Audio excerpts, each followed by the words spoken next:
और सत्य ये कि इस महायुद्ध के अंत में तुम्हारे पापों और तुम्हारे पाप में भागीदार रहे प्रत्येक का अंत होगा। ये युद्ध अंत होगा।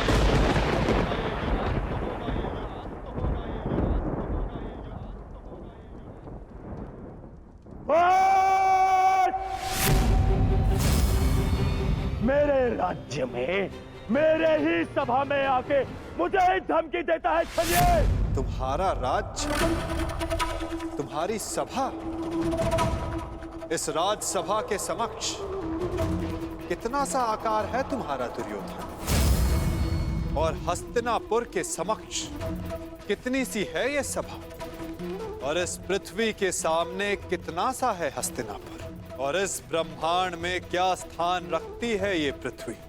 यदि मनुष्य का अभिमान और दम उसके आकार से अधिक बड़ा हो जाए तो वही मनुष्य को स्वयं अपने बोझ से मार डालता है। और तुम्हारे अंत का कारण भी यही अभिमान होगा दुर्योधन, और तुम्हारा अंत भी तुम्हारे इसी अभिमान से होगा दुर्योधन।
ये सब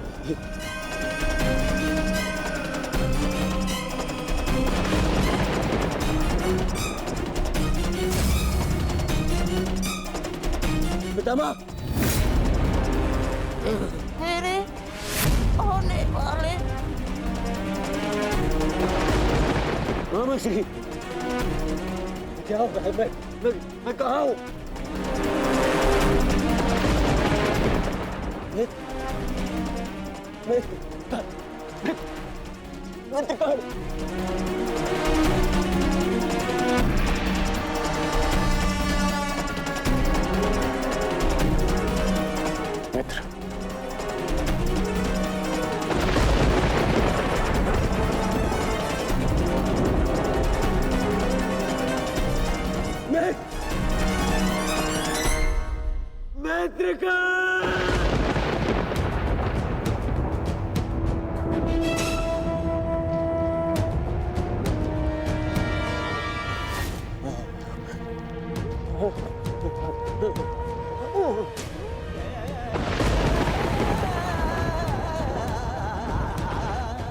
असंभव है ये, असंभव है ये।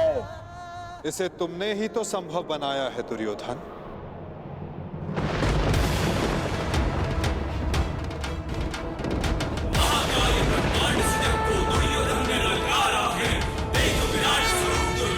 महाविनाश अब आता है, कमल नयन में देख आज भड़की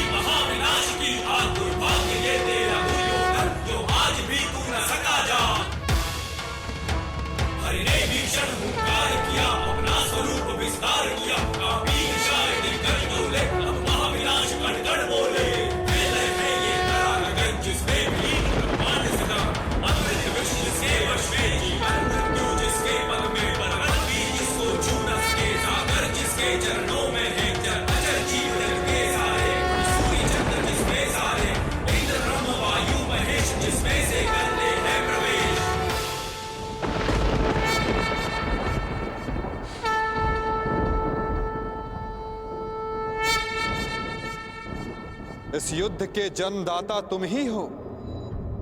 ध्यान से देखो इसे, ये कुरुक्षेत्र है। ये तुम्हारे अहंकार का परिणाम है दुर्योधन। तुम्हारे छल का निष्कर्ष है ये तुम्हारे मद का, तुम्हारे कर्मों का फल है दुर्योधन। ये उस पाप का परिणाम है दुर्योधन जो भरी सभा में याज्ञसेनी के साथ हुआ। ये उस श्राप का परिणाम है जो पांचाली के धधकते हृदय से निकला।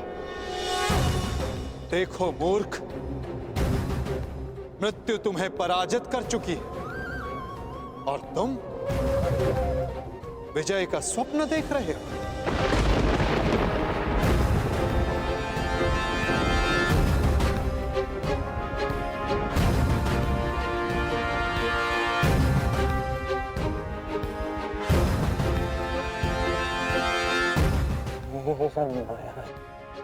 ये सब माया है। माया नहीं दुर्योधन, तुम्हारे कर्मों की छाया है ये।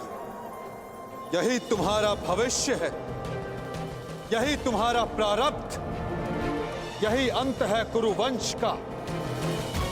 युद्ध की चाह थी ना तुम्हें, महाविनाश देखने की इच्छा थी तुम्हें। ठीक, युद्ध मिलेगा तुम्हें, महाविनाश देखोगे तुम। तुमसे पहले भी बहुत अहंकारी आए और उनका भी अंत मैंने इसी प्रकार किया। मनुष्य क्या, मैं तो सौर मंडल का सृजन और विनाश करता हूं। देखना चाहोगे तो देखो।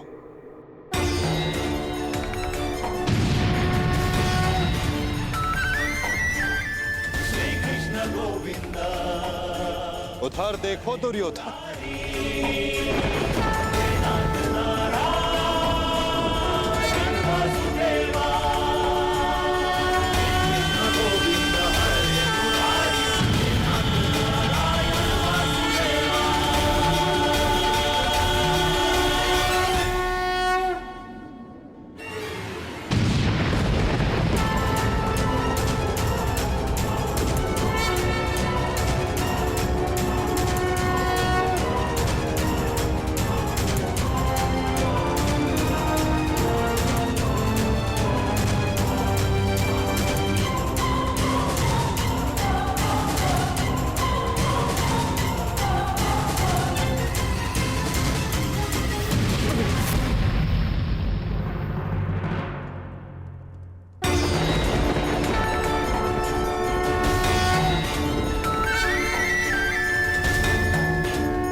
ये क्या हो रहा है? ये सब मिथ्या है। ये मिथ्या है। ये मिथ्या तुम्हारा अहंकार है दुर्योधन। मिथ्या ये सभा है। सत्य तो वो है जो तुम कभी समझ ही नहीं पाए। वो सत्य जो मैंने अभी तुम्हें दिखाया।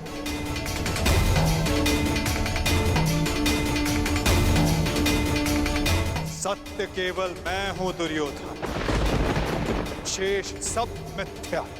ये सब माया है। तुम साधारण मनुष्य हो और कुछ नहीं हो। आश्चर्य है, परंतु इसमें तुम्हारा क्या दोष? जब मनुष्य में अहंकार, तो वो सत्य केवल आकार से पहचानता है। तो आकार देखो दुर्योधन।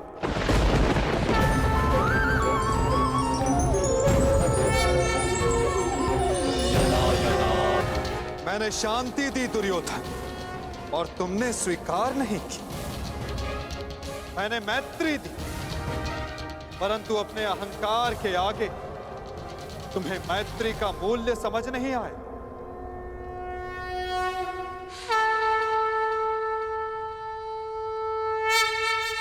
मैं प्रेम लाया था, परंतु तुमने युद्ध मांगा दुर्योधन। तो सुनो, अब युद्ध होगा।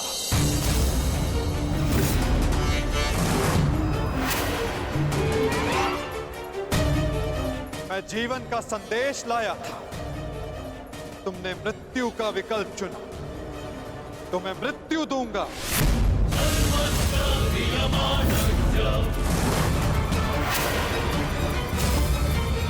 तुम्हें अनुमान नहीं दुर्योधन कि यह युद्ध कितना भयंकर होगा।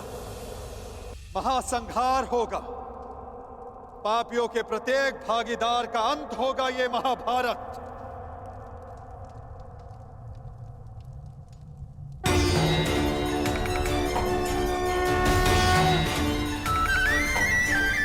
श्री कृष्ण गोविंद हरे मुरारी, हे नाथ नारायण वासुदेवा।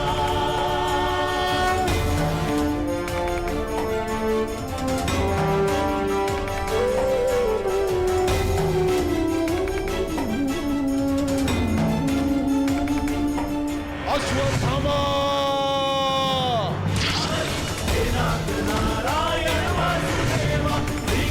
गोविंद हरे मुरारी, हे नाथ नारायण वासुदेवा। श्री कृष्ण गोविंद हरे मुरारी, बाण संधान करो पार्थ, मुक्त करो राधे को। हरे मुरारी, हे नाथ नारायण वासुदेवा। श्री कृष्ण गोविंद हरे मुरारी, हे नाथ नारायण वासुदेवा। सभा में इतनी शांति क्यों है? कोई बताएगा मुझे, आखिर हो क्या रहा है? सत्य देखने के लिए तन के दृष्टि की नहीं, मन के दृष्टि की आवश्यकता होती है धृतराष्ट्र।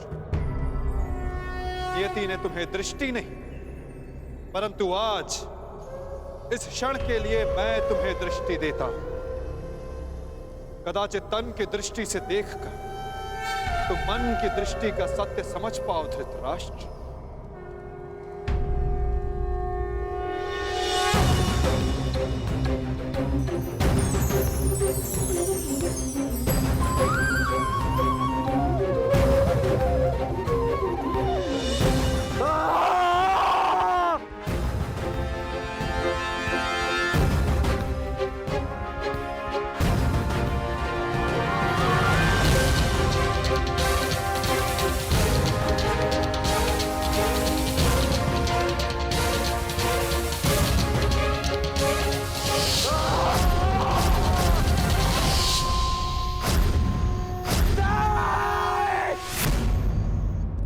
नहीं चाहिए ये दृष्टि मुझे, वापस ले लो। ये क्या अनर्थ दिखा दिया मुझे। वासुदेव, ले लो, वापस ले लो।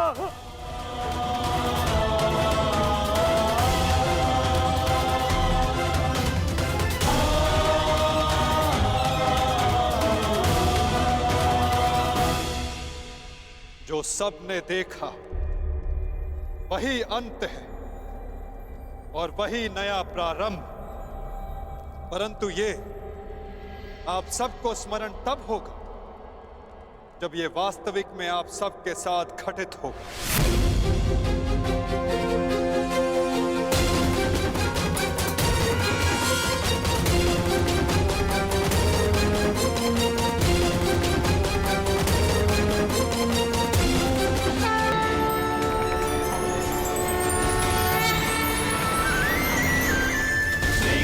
गोविंद हरे मुरारी, हे नाथ नारायण वासुदेवा। श्री कृष्ण गोविंद हरे मुरारी, हे नाथ नारायण वासुदेवा। मैं वासुदेव इस महायुद्ध, इस महाभारत की घोषणा करता हूं।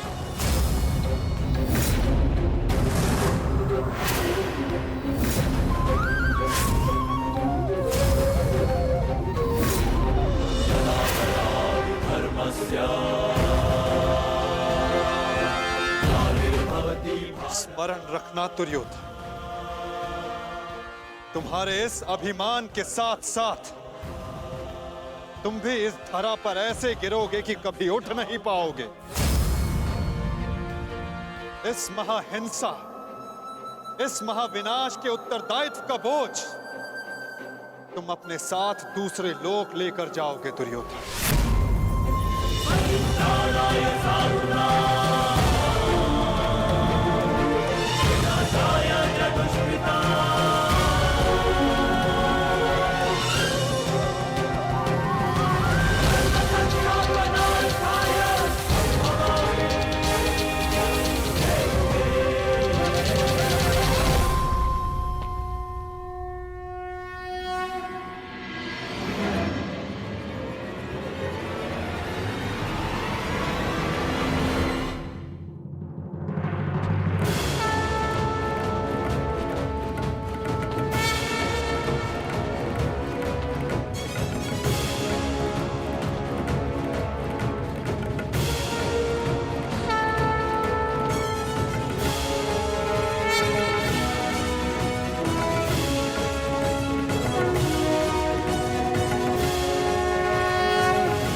केशव,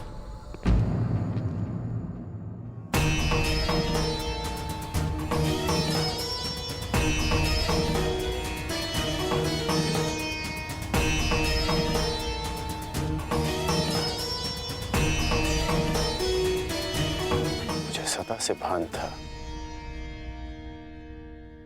कि आप साधारण मनुष्य नहीं हैं।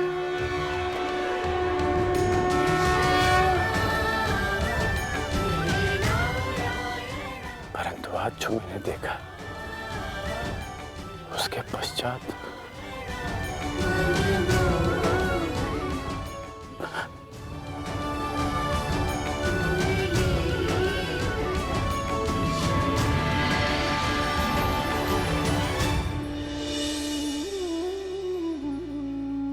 मेरे साथ आओ मित्र। ये स्थान अब वार्ता करने के लिए उचित नहीं रहा। यहां शब्दों का कोई मोल नहीं। यहां शब्द केवल सुने जाते, समझे नहीं जाते। आओ मेरे साथ।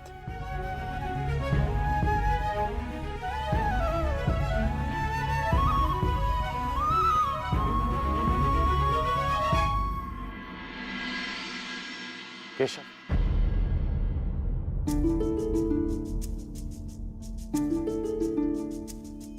शांति न्याय एक बार आप मेरे सारथी बने थे,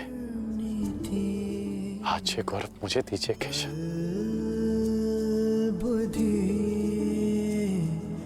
कर्म प्रीति में तुम्हें सारथी के रूप में पाकर गौरवान्वित तो मैं हो जाऊंगा मित्र।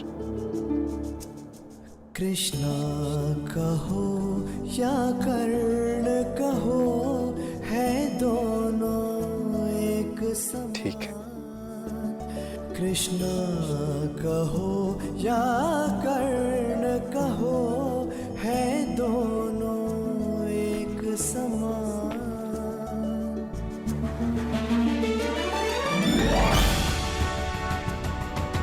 आप ही पढ़ लीजिए ना केशव, कि क्या है मेरे मन में। मैं तुम्हारा मन पढ़ सकता हूं मित्र, परंतु जैसे कि मैंने पहले भी कहा था, मुझे तुम्हारे मुख से सुनना अच्छा लगता है। अब कह भी दो मित्र, क्या है तुम्हारे मन में? इस समय जो मेरे मन में चल रहा है वो ये है कि आपने मुझे पांडवों के पक्ष में आने का प्रस्ताव दिया था। हाँ, और तुमने उस प्रस्ताव को अस्वीकार कर दिया था। हाँ, परंतु मैंने कभी नहीं सोचा था कि मेरा ये निर्णय वो मुझे आपके विपक्ष में खड़ा कर देगा केशव। आपको तो युद्ध का परिणाम पता है ना केशव। किसी अनहोनी के होने से पहले उसका ज्ञात हो जाना, क्या वो आपको पीड़ा नहीं देता केशव? मनुष्य संतोष से इसलिए जीता है क्योंकि वो नहीं जानता कि अगले पल क्या होने वाला है। वो नहीं जानता कि वो जीवित रहेगा या वो मर जाएगा। परंतु यदि उसे ज्ञात हो जाए कि अगले पल क्या होगा या वो कब मर जाएगा, तो आपको नहीं लगता कि उसके आने वाले पल भय और चिंता में बीतेंगे?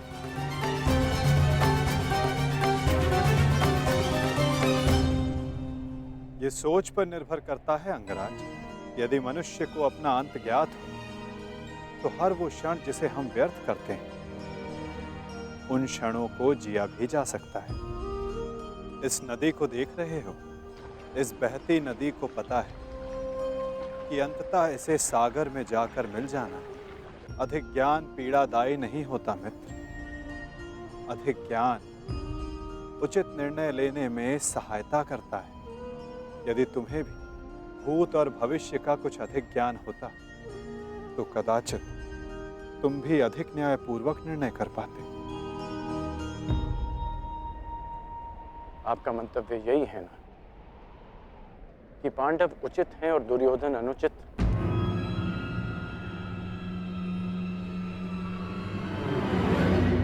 क्षमा कीजिएगा, परंतु मैं आपकी इस बात से सहमत नहीं हूं।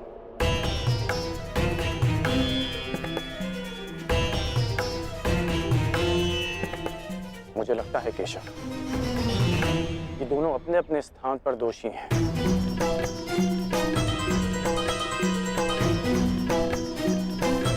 और इसी कारण से दोनों अपनी अपनी दृष्टि में निर्दोष और सही हैं।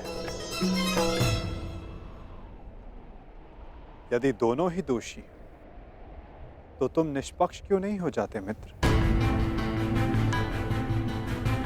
क्योंकि मुझे लगता है कि दुर्योधन युधिष्ठिर से कहीं अधिक सक्षम शासक सिद्ध होगा। इतने अधर्म करने के पश्चात भी? हाँ, क्योंकि वो युधिष्ठिर की भांति धर्मराज होने का ढोंग नहीं करता। आप ही बताइए केशव कि जिसने स्वयं की पत्नी को दांव पर लगा दिया हो, जिसने द्यूत के कुचक्र से निकलकर स्वयं को द्यूत में फिर से फंसा लिया हो, वो कैसा धर्मराज?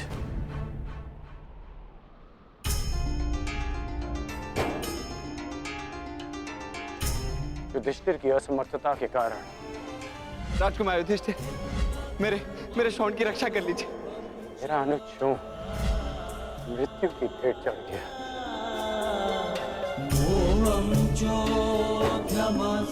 जब मुझे सूतपुत्र कहकर रंगभूमि की स्पर्धा में भाग लेने के लिए अयोग्य घोषित कर दिया गया था, राजकुमार के साथ द्वंद्व की अनुमति एक सूतपुत्र को नहीं दी जा सकती।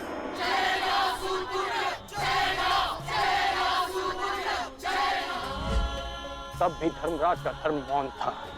ऐसे में दुर्योधन ने मेरा हाथ थामा, जिसे आप अधर्मी कहते हैं। आज मैं अंगराज हूं, परिवर्तन के लिए खड़ा हूं। वो केवल दुर्योधन के कारण केशव। मैंने कहा था ना, यदि तुम्हें तनिक अधिक ज्ञान होता तो तुम उचित निर्णय ले पाते मित्र।